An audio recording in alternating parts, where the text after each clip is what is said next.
It's March Madness, one of the most exciting times for basketball, but you're probably wondering, why is this political account talking about basketball? Well, for one team, their coach was fired mid-season because of Donald Trump and Elon Musk's Doge. Hi, I'm Katie, a Politico and a proud member of the Choctaw Nation of Oklahoma. The coach was a recent full-time hire for the women's basketball team at Haskell Indian Nations University.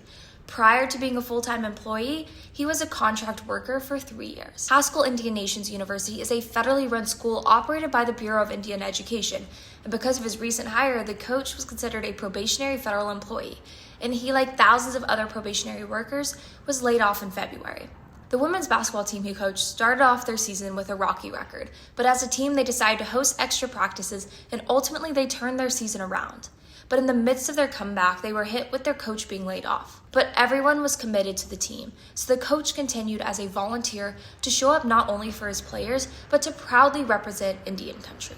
The team would go on to win the Continental Athletic Conference tournament. And on March 10th, the coach was one of a few Haskell employees that was reinstated. Although they didn't win the larger NAIA tournament, the season was one of resiliency on and off the court.